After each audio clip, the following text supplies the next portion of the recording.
এই সমাজের অধিকাংশ মানুষ বিপদগামী। আল্লাহ বলেছেন, তুমি যদি এই অধিকাংশ মানুষের কৃষ্টি কালচার, তাদের কথাবার্তা, তাদের আচার আচরণ, তাদের নোংরা সভ্যতা বলতে যেটাকে বোঝায়, এটাকে যদি তুমি গ্রহণ করো এবং সমাজের মানুষের কথাটাকেই যদি তুমি কাউন্ট করতে থাকো, মানুষেরা কি বলবে, তাহলে তুমি আল্লাহ রাস্তা থেকে লাইনচ্যুত হয়ে যাবে। আল্লাহ তোমাকে আসল রাস্তা থেকে হটায় দেবেন। এই জন্য একজনকে খুশি করতে হবে। আল্লাহ যে ধরনের কাপড় পরলে খুশি হয় সেই কাপড় পরবো। আল্লাহ যে ধরনের দাড়ি রাখলে খুশি হয় সেই ধরনের দাড়ি রাখবো। আল্লাহ যে ধরনের নামাজ পড়লে খুশি হয় সেই ধরনের নামাজ পড়বো। আল্লাহ যে শবে বরাত ইবাদত করলে খুশি হয় শবে বরাত ইবাদত করবো, শবে কদর ইবাদত করবো, 2 ঈদের রাত্রে ইবাদত করবো। এটা আল্লাহ তাআলা খুশি হবেন। আমাকে কে কি বললো তে আমার কিছু আসেও না যায়ও না, কারণ বিপদে বললে কেউ আমার সাথী না, করোনায় কেউ আসে না, আর কবর তো দূরের কথা। এই জন্য মহতারাম হাজিরিন, আমাদের জিন্দেগি বদলানো দরকার। সময় খুব বেশি নাই, যে কোনো সময় আজরাইল এসে হাজির হয়ে যাবে। কাজেই আকস্মিকভাবে আমাদেরকে গ্রাস করে ফেলবে, ধরে ফেলবে আজরাইল। এই জন্য আজকেই দিনের লাইনে দেরি করা যায় না। আজকেই নিয়ত করা যে ইনশাআল্লাহ আমি আর কোনোদিন টাকনু গেড়ার নিচে কাপড় পরবো না, ইনশাআল্লাহ। আল্লাহ তাআলা খুব তৌফিক দেন। আমিন। ওয়া আখিরু দাওয়ানা আলহামদুলিল্লাহি রাব্বিল আলামিন। আন আয়েশা রাদিয়াল্লাহু তাআলা আনহা ক্বালাত ফাকাত রাসূলুল্লাহ সাল্লাল্লাহু আলাইহি ওয়াসাল্লাম লাইলাতান ফাখারাজতু ফাইদান হুয়া বিল বাকি' ফাকালা আকুনতা তাখাফিনা ইয়াহিফুল্লাহু ওয়া রাসূলুহু ফাকুলতু ইয়া রাসূলাল্লাহ যারানতু আন্নাকা আতাইতা বা'দা নিসাইকা ফাকালা ইন্নাল্লাহা তাবারাকা ওয়া তাআলা ইয়ানজিলু লাইলাতান নিসফি মিন শাবান ইলা আস-সামাঈদ দুনিয়া ফায়াগফিরু লিআকসারি মিন আদাদি শাহরি গানামি কলবিন। সুনানে তিরমিজির মধ্যে এসেছে উম্মুল মুমিনিন আয়েশা রাদিয়াল্লাহু তাআলা আনহা সূত্রে বর্ণিত, তিনি বলছেন যে আমি এক রাত্রে রসুলকে আমার বিছনায় পেলাম না। আমি চিন্তা করলাম তাহলে রসুল কোথায় গেল। খুঁজতে বের হলাম। আমি জান্নাতুল বাকির মধ্যে চলে গেলাম। জান্নাতুল বাকি, যেখানে অন্তত 10,000 সাহাবীদের কবর, ওই জান্নাতুল বাকিতে চলে গেলাম। গিয়ে দেখলাম রসুল ওই সময় জান্নাতুল বাকিতে কবর জিয়ারত করছেন। হঠাৎ করে আমাকে রসুল দেখলেন যে আমি তার কাছে চলে গেছি। আয়েশাকে বললেন, তুমি কি মনে করছো যে আমি তোমার খেয়ানত করছি? অসম্ভব না, বরং তুমি ভালো করে মনে রেখো, এই লাইলাতুন নিসফি মিন শাবান, এই রাত্রিতে আল্লাহ তাআলা প্রথম আসমানে আসেন, আল্লাহর রহমত প্রথম আসমানে আসে এবং আল্লাহ তাআলা সমস্ত মানুষকে ক্ষমা করে দেন। কি পরিমাণ মানুষ? বলে কালব গোত্রের যত পরিমাণে ছাগল আছে, মানে সবচাইতে বেশি ছাগল এটা ছিল কালব গোত্রের। বলছে এই গোত্রের যত ছাগল আছে, যত পশম আছে, এই পরিমাণ মানুষকে, অর্থাৎ লক্ষ লক্ষ কোটি কোটি মিলিয়ন বিলিয়ন মানুষকে আল্লাহ তাআলা এই রাত্রে ক্ষমা করে দেন। এই রাত্রে এত দাম। আয়েশা রাদিয়াল্লাহু তাআলা আনহাকে বললেন, তাহলে বোঝা গেল এই রাত্রে একাকী কবর জিয়ারত করা, আমরা যে দল বেঁধে যাই, এটাও সঠিক না। عن عثمان بن أبي العاص عن النبي صلى الله عليه وسلم قال إذا كان ليلة النصف من شعبان نادى مناد هل من مستغفر فاغفر له هل سائل فأعطيه فلا يسأل أحد شيئا إلا أعطيه إلا زانية بفروجها أو مشرك। বাইহাকী শরীফের মধ্যে ওসমান ইবনে আবিল আস রাদিয়াল্লাহু তাআলা আনহু সূত্রে বর্ণিত, রাসূলুল্লাহ সাল্লাল্লাহু আলাইহি ওয়াসাল্লাম বলেন, শবে বরাতে শাবানের 15তম রাত্রিতে একজন ফিরিস্তা ঘোষণা করতে থাকেন, আচ্ছা কি আছে এমন অনেক গুনাহ করে ফেলেছ, অস্থির, তুমি দুশ্চিন্তাগ্রস্ত,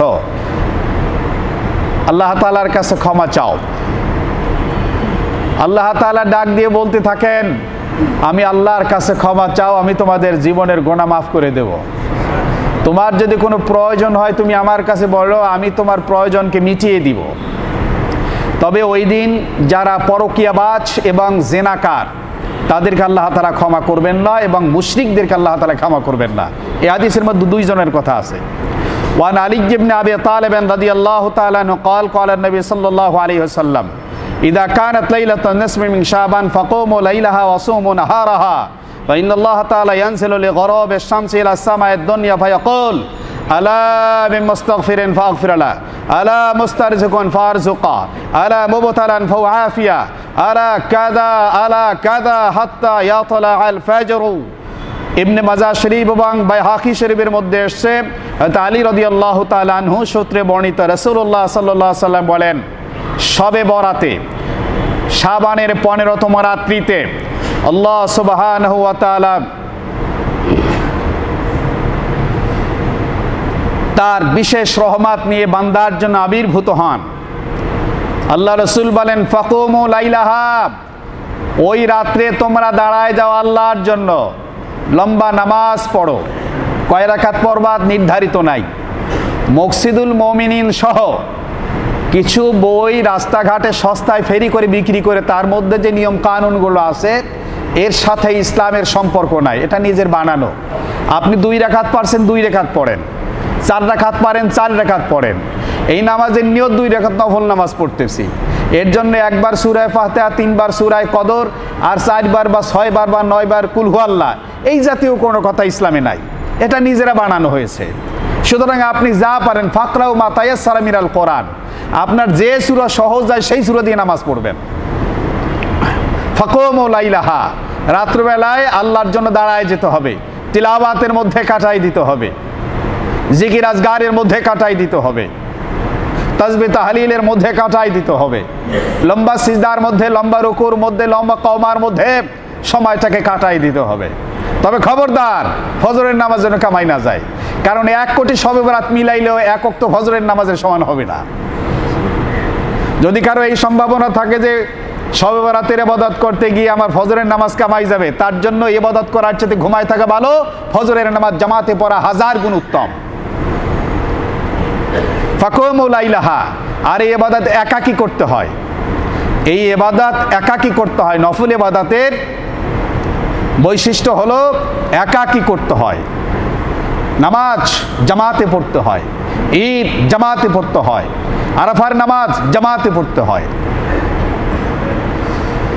ওয়াসুমু নাহারাহা, আর দিনের বেলা রোজা রাখবা। দিনের বেলায় রোজা রাখতে হবে, এটা হলো এই শবে বরাতের বিশেষ আমল।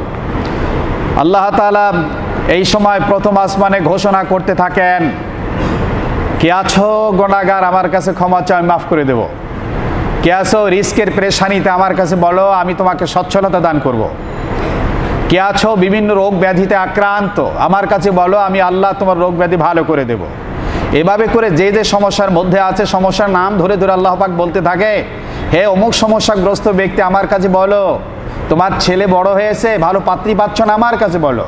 মেয়ে বড় হয়ে গেছে, ভালো পাত্র পাচ্ছ না, আমার কাছে বলো, আমি তোমার সব সমস্যার সমাধান করে দেব।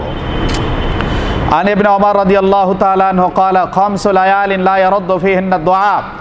আব্দুল্লাহ ইবনে ওমর রাদিয়াল্লাহু তাআলা আনহু সূত্রে বর্ণিত, তিনি বলেছেন, 4 রাত্রির দোয়া আল্লাহ তাআলা ফিরিয়ে দেয় না। একটা হলো জুমার রাতের দোয়া, এরপরে রজব মাসের প্রথম রাত্রের দোয়া আল্লাহ ফিরাই দেয় না, শাবান মাসের 15 তারিখের রাত্রের দোয়া আল্লাহ পাক ফিরাই দেয় না, এবং ঈদের রাতের দোয়া আল্লাহ পাক ফিরাই দেয় না। হাদিসটি মুসান্নাফে আব্দুর রাজ্জাক এবং বাইহাকির মধ্যে এসেছে।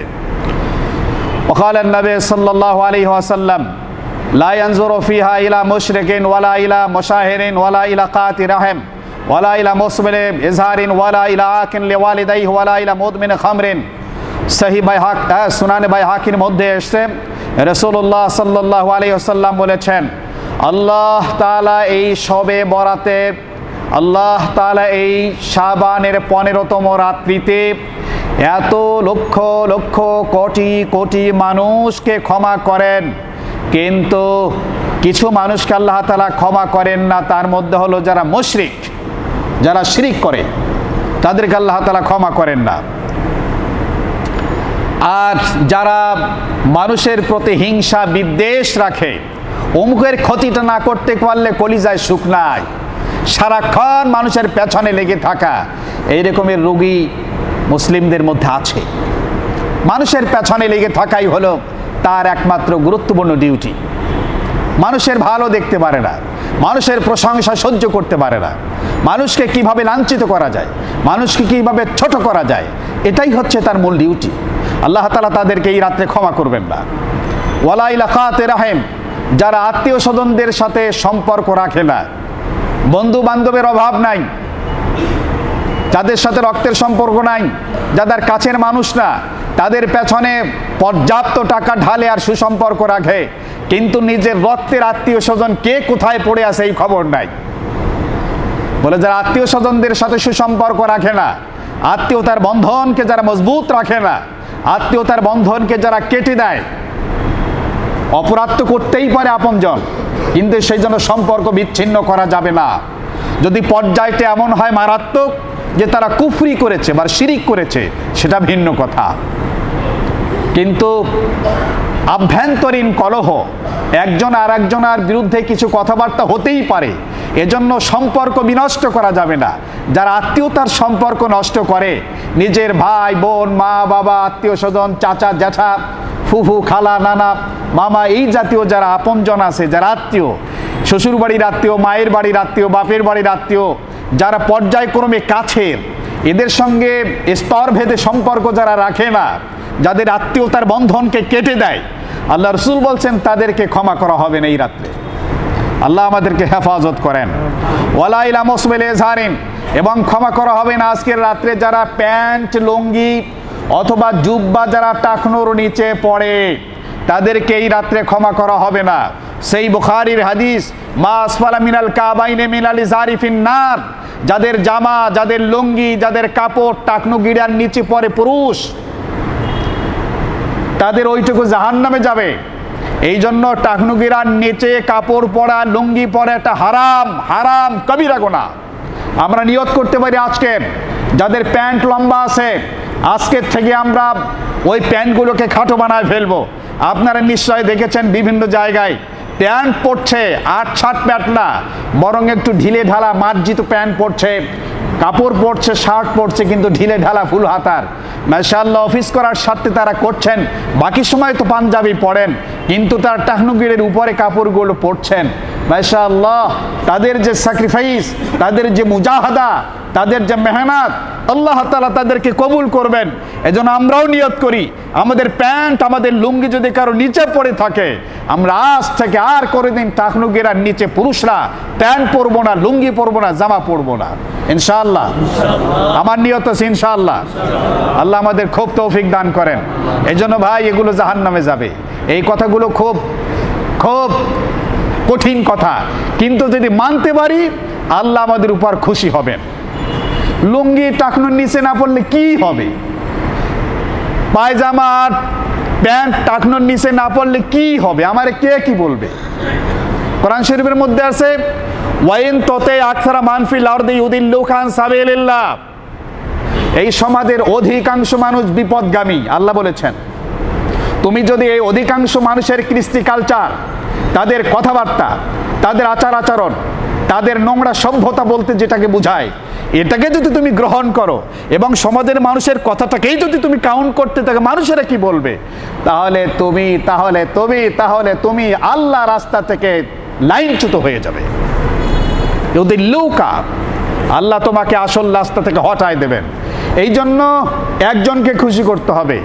আল্লাহ যে ধরনের কাপড় পরলে খুশি হয় সেই কাপড় পরবো। আল্লাহ যে ধরনের দাড়ি রাখলে খুশি হয় সেই ধরনের দাড়ি রাখবো।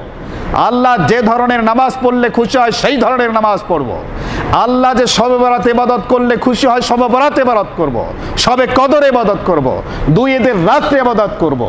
এটা আল্লাহ তাআলা খুশি হবেন।